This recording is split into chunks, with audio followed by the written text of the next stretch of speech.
When you think of Goosebumps, the usual comes to mind. Spooky stories varying in plot, horrific characters, and plenty of cheesy, albeit entertaining moments whether you're watching the TV series or reading through the novels. But is that really all there is to it? How much do you know about what happens behind the curtain? Well, hopefully we bring some light to that.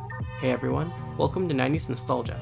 Like every Friday, we share 10 fast facts about an icon or intellectual property of the 90s as part of our weekly series, Fast Facts Friday. Here are 10 quick facts about Goosebumps. If you enjoyed this video, make sure to leave a like, subscribe to 90s Nostalgia, and hit the bell icon so you never miss any of our countdowns regarding everything 90s.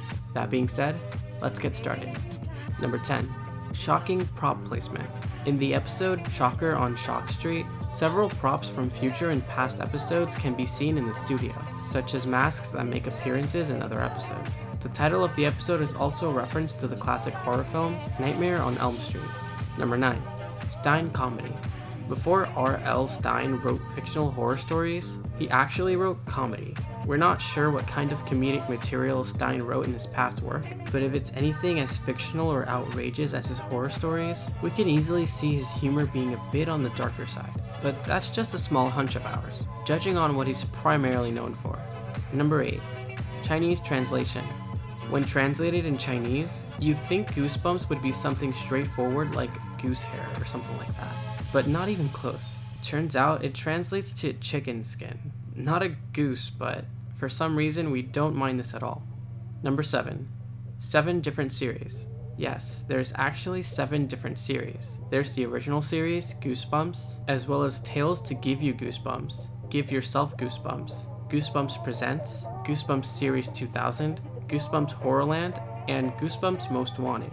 That's quite a lot for one concept, but it must have been successful from the look of things. Big franchises just tend to branch out into different subcategories sometimes. Number 6. R.L. Scares. When asked what inspired him to start writing his famous horror novels, R.L. Stine answered with, "I just like scaring kids."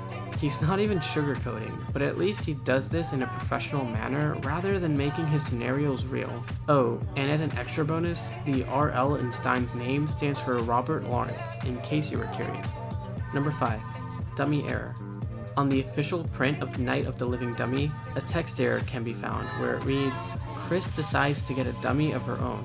She'll show Chris." But it should actually say, "She'll show Lindy." And now you can look for this typo yourself. Who knows, you could find another somewhere. Number 4. Raw footage.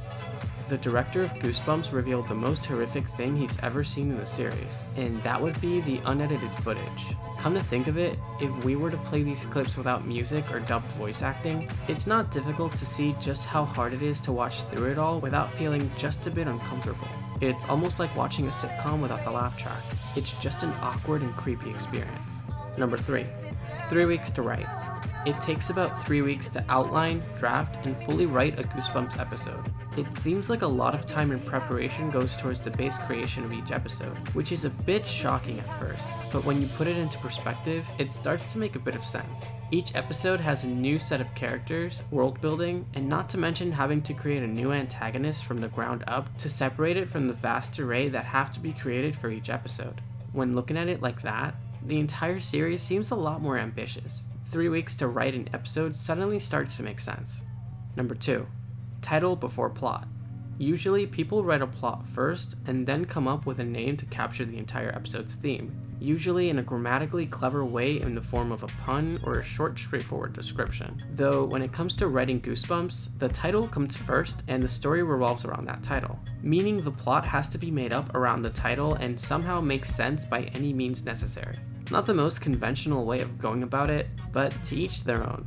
If it works for them, that's all that matters. Number 1. Slappy in all sizes.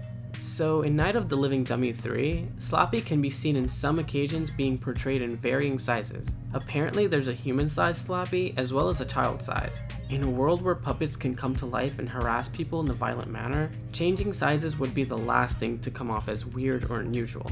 Plus, it kind of gives Slappy a bit more of a scare factor since he pretty much defies all logic. Who knew there was so much more to a series all about short bursts of fictional horror? Did you enjoy our list? Which of these facts got you spooked? Let us know in the comments below. And be sure to subscribe to 90s Nostalgia for more fast facts every Friday, as well as our wide array of countdowns regarding everything 90s. That's all for now. Thanks for watching, and we'll catch y'all next time.